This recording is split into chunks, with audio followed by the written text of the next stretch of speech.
जय संविधान, जय भीम, महात्मा गांधी की जय, गोडसे मुर्दाबाद। भारतवर्ष ने बहुत सारे इतिहास रचे हैं। बहुत सारे ऐसे व्यक्तित्व हमारे देश में भी हुए हैं और पूरे विश्व में हुए हैं जिनका नाम इतिहास में दर्ज है।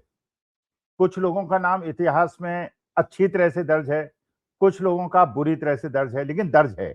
माने लोग उन्हें भुला नहीं पाते। जैसे मीर जफर को लोग भुला नहीं पाते, जयचंद को नहीं भुला पाते। दूसरी तरफ वो सरदार भगत सिंह को नहीं भुलवा पाते, वो बिरसा मुंडा को नहीं भुलवा पाते, पंडित चंद्रशेखर आजाद को नहीं भुला पाते, वो कुंवर सिंह को नहीं भुला पाते। लेकिन इतिहास इधर भी दर्ज है, उधर भी दर्ज है। मीर जफर ने कैसे धोखा दिया, जयचंद ने कैसे धोखा दिया, और इसी में विश्व के परिवेश में एक उदाहरण है। जर्मनी के अंदर जब हिटलर की तूती बोलती थी, उस समय 1936 में हैम्बर्ग जर्मनी के अंदर एक मीटिंग हो रही थी। एक क्लोज्ड हॉल में हजारों लोग इकट्ठा थे और जब हिटलर वहां पे आया तो वही समय था जबकि जर्मनी के अंदर हिटलर द्वारा जो सब्ज बाग दिखाए गए थे, जो सपने दिखाए गए थे कि जर्मनी एक महाशक्ति बनेगा और जर्मन रेस जो है विश्व की सबसे उत्तम रेस है, और जिस प्रकार के अत्याचार उसने बाकी लोगों के साथ किए थे, तो उनका एक डर व्याप्त था। लोग उनसे डरते थे, हिटलर से डरते थे। लेकिन जब 1936 में हैम्बर्ग के अंदर ये मीटिंग हो रही थी, हजारों लोग उसके अंदर मौजूद थे, हिटलर आए तो सबने, जैसे उनका प्रतीक होता है, हाथ उठाकर हेल हिटलर का नारा लिया, उनका अभिवादन किया। केवल एक आदमी था उस पूरे सभा कक्ष में जिसका नाम अगस्त लैंडमैसर था। उसने ऐसा करने से इनकार कर दिया और कैमरे ने उसको कैप्चर कर लिया। तो आज के तारीख में जो उस हॉल के अंदर हजारों लोग मौजूद थे, उनका नाम तो कोई नहीं जानता, लेकिन अगस्त लैंडमैसर का नाम हर जगह है, गूगल पे है, एक्स पे है, कहीं पूछे पता है। विश्व में ज्यादातर लोग उसे जानते हैं क्योंकि उसने विपरीत धारा में बहते हुए जो सही था, जिसको विश्व ने माना सही था, बाद में सबने स्वीकार किया कि हिटलर एक ऐसा आदमी था जिसका समर्थन नहीं किया जाना चाहिए था। लेकिन उस समय जब सब लोग उसके साथ खड़े थे, लैंडमैसर ने यह बता दिया था कि कुछ लोग निडर होते हैं, कुछ डरपोक नहीं होते। कुंवर सिंह के बारे में आपको पता ही है, क्या उम्र थी उनकी, 80 साल से ऊपर की, लेकिन लड़ते लड़ते आंख उनकी फूट गई, हाथ उनका कट गया, लेकिन वो लड़ते रहे अपने देश के लिए, अपने देश के अभिमान के लिए। और भगवान बिरसा मुंडा के बारे में आपको पता ही है, एक लड़ाका आदिवासी, अंग्रेजों ने उनको प्रपोजल दिया था कि आपको बड़ी बड़ी जागीरें दे देंगे, आप लड़ना छोड़ दीजिए, क्योंकि उन्होंने आदिवासियों को एकजुट किया था। लेकिन उन्होंने इनकार किया और फांसी पे चढ़ना मरना स्वीकार किया। राणा प्रताप का नाम, हमारे छत्रपति शिवाजी का नाम, हमारे इतिहास में भी बहुत सारे ऐसे लोग हैं, लेकिन जयचंद और मीर जफर जैसे लोग भी हैं। पिछले 12 साल के अंदर आपने देखा बहुत सारे राजनीतिक दलों में ऐसे लोग जिन्होंने कांग्रेस के अंदर सारे सुख भोगे थे, बड़े बड़े पदों में रहे थे, उन्होंने केवल ईडी और सीबीआई से डर के या कुछ पैसे के प्रलोभन में बच के उन लोगों को धोखा दिया जिन्होंने उनको बढ़ाया था। बहुत सारे नाम हैं, अशोक चौहान का नाम है, सिंधिया जी का नाम है, सुनील जाखड़ का नाम है, अमरिंदर सिंह का नाम है, आरपीएन सिंह का नाम है, जितिन प्रसाद का नाम है, बहुत सारे नाम है, हजारों नाम है। ये मंत्री भी इन्हें पद सुशोभित हुए जब ये कांग्रेस में थे, खानदानी कांग्रेसी थे, लेकिन जैसे ही इन्होंने देखा कि भाई बिना सत्ता के हम नहीं रह सकते, उधर चले गए। आम आदमी पार्टी हमेशा कहा करती थी कि हम वैसे नहीं है, कांग्रेस को वोट देने का मतलब कि वो लोग भारतीय जनता पार्टी में चले जाएंगे। लेकिन आम आदमी पार्टी के साथ भी वही हुआ। जब दिल्ली का चुनाव वो हारे, उसके बाद आपने देखा कि उनके 9 में से 7 सांसद, और पंजाब के अंदर जहां उनके केवल 2 विधायक हैं, उसमें से 7 सांसद सारे के सारे भारतीय जनता पार्टी में चले गए। और उसमें एक राघव चड्ढा भी थे, उसमें लवली यूनिवर्सिटी के चांसलर साहब भी थे, बड़े बड़े उद्योगपति थे। उनको आम आदमी पार्टी ने राज्यसभा का टिकट क्यों दिया था, क्यों उनको रिप्रेजेंटेशन के लिए भेजा था, ये हम आप विश्लेषण कर सकते हैं। लेकिन वो गए, इसलिए गए थे कि पंजाब में उनकी सरकार थी, दिल्ली में उनकी सरकार थी, उन्हें लग रहा था कि अरविंद केजरीवाल का भविष्य बड़ा उज्जवल है और इसलिए वहां गए थे। जब उन्हें लगा कि भाई ईडी की रेड हो रही है और धीरे धीरे सब नपेंगे और शायद राघव चड्ढा को लगा कि वो शायद पंजाब के अगले मुख्यमंत्री बन जाएंगे, इसलिए उन्होंने बीजेपी, तो कहीं अंतर नहीं, वही चीज जो आम आदमी पार्टी में हुई, वो जो एनसीपी में हुई, जो शिवसेना में हुई, जो कांग्रेस में हुई, वही टीएमसी में बंगाल के अंदर हो गई।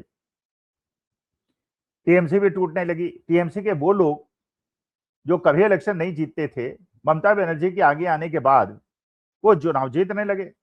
ममता बनर्जी उनको बड़े बड़े पद दिए, सारे असंख्य नाम है।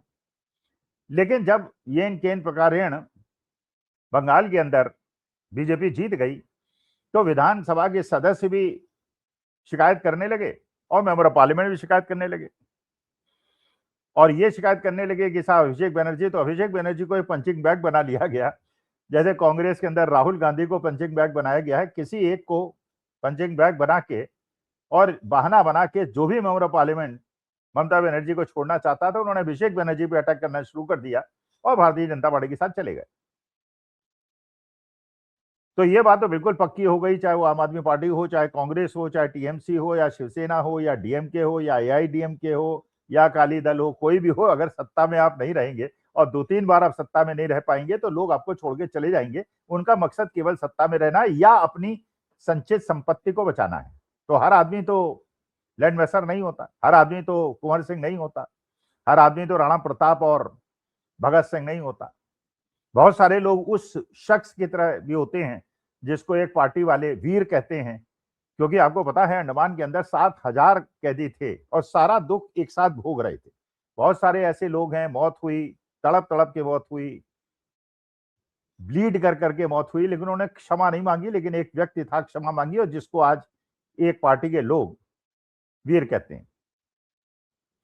लेकिन टीएमसी के अंदर जो सबसे बड़ा आश्चर्य, और अभी पत्ते पूरे खुले नहीं है, नहीं पता है कि उनका नाम इतिहास में दर्ज होगा या नहीं होगा, लेकिन लगता है इतिहास में तो दर्ज होगा, चाहे इधर हो या उधर हो, लैंड मैसर की तरह हो, कुंवर सिंह की तरह हो, भगवान बिरसा मुंडा की तरह हो, या जयचंद की हो, मीर जफर की तरह हो, लेकिन होगा तो।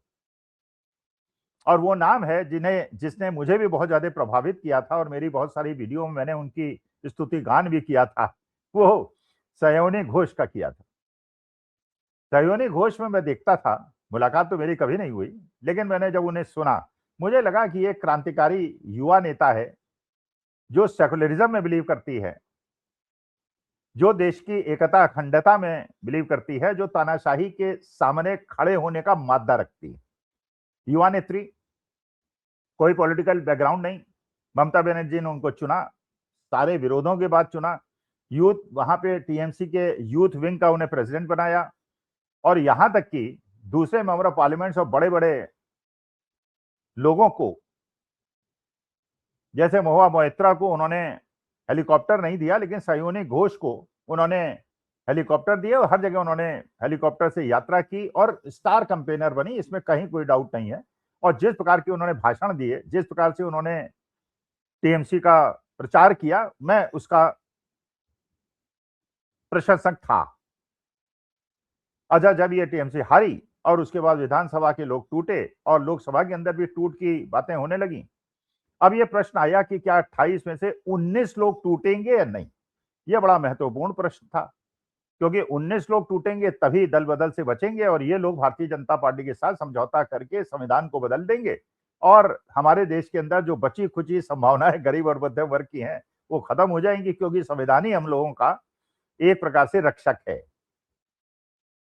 भारतीय जनता पार्टी ने अपनी आदत के अनुसार ये प्रोपेगेंडा चलाना शुरू किया कि हमारे पास 21 लोग आ गए, 21 लोग आ गए, जबकि वास्तविकता यह है, सबको पता था कि वो 12-13 से ज्यादा लोग नहीं है और 12-13 अगर टूटेंगे तो डिस्क्वालीफाई हो जाएंगे, अपनी सदस्यता खत्म कर देंगे, तो कोई फायदा होगा नहीं।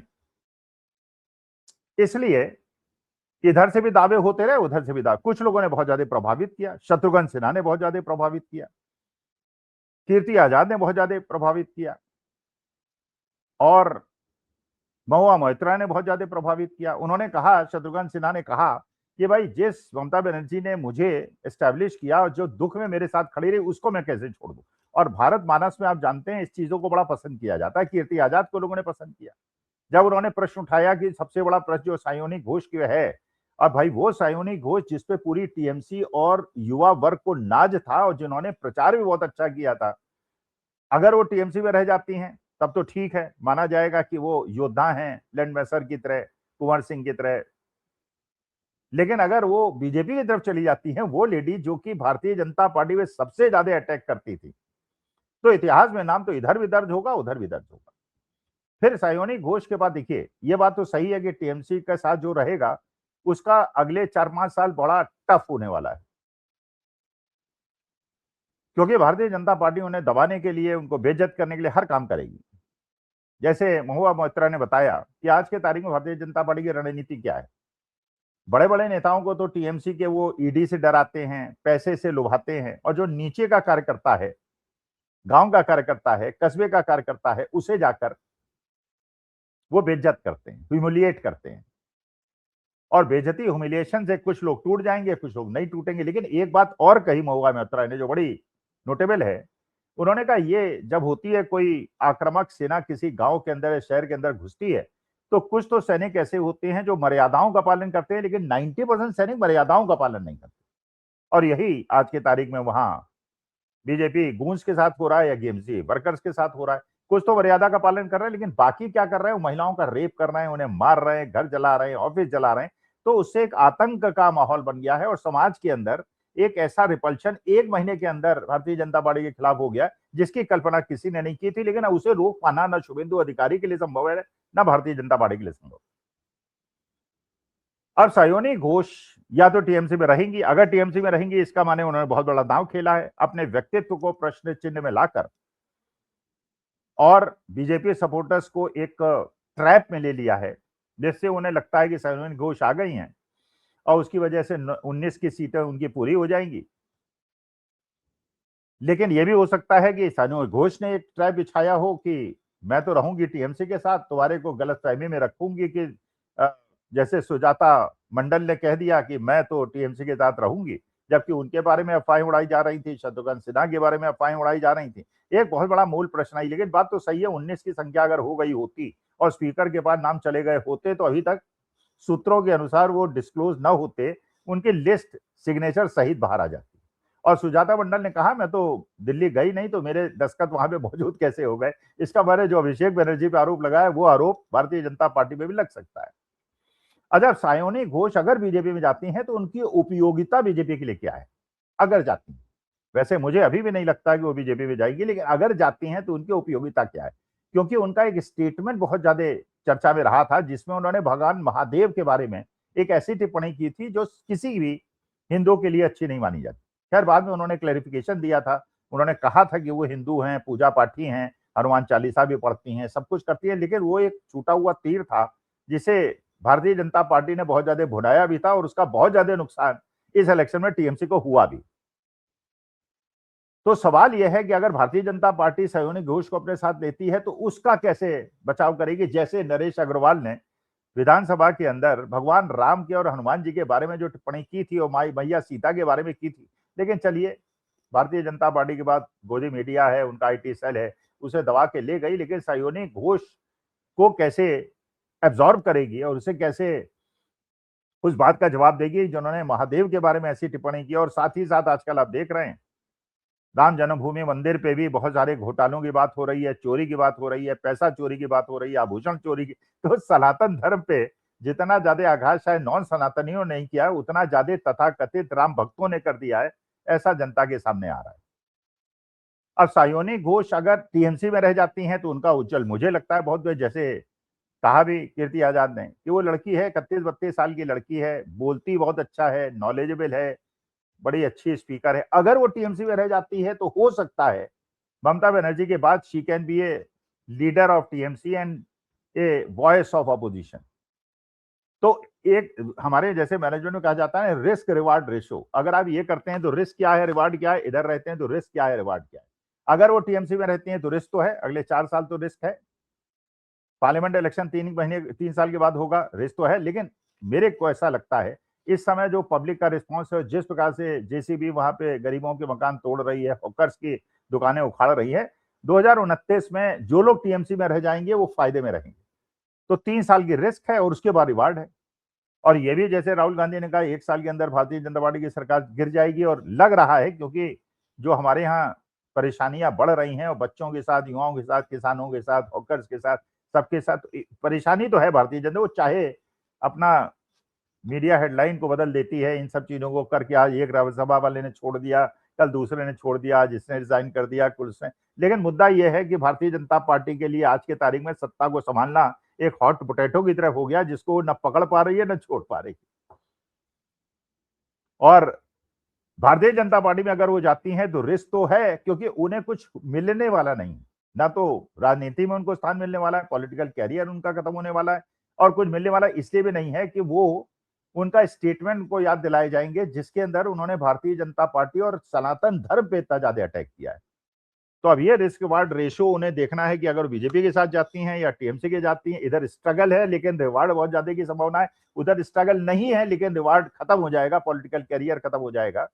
तो ये दोनों संभावनाएं इनके साथ है। अब देखते हैं सयोनी घोष की क्या मजबूरियां हैं अगर वो उधर जाती हैं, और या उनकी स्ट्रेटेजी है, उनका कोई ट्रैप है। अब ये 2-4 दिन में क्लियर हो जाएगा। लेकिन ये बात सही है कि सयोनी घोष ने हर विश्लेषक को घुमा के रख दिया है, सबके दिमाग चरकरा रहे हैं कि वो जैसे अभी दिल्ली आई तो पता चला कि वो जीन्स पहन के आई, शर्ट पहन के आई, आंखों में चश्मा लगा के आई, मास्क पहन के आई। कुछ लोगों ने कहा कि साहब वो कोविड पीरियड का टाइम है, लेकिन मुझे नहीं लगता कोविड पीरियड का टाइम है, क्योंकि बाकी जो एयरपोर्ट में लोग दिखाई पड़ रहे हैं उसमें किसी ने मास्क नहीं पहना हुआ है। अब देखिए होता है क्या, वो बहुत बड़ा खेल खेल रही हैं या किसी खेल में फंस गई हैं, किसी कारण से फंस गई हैं, ये समय बताएगा। नमस्कार, धन्यवाद और प्रणाम।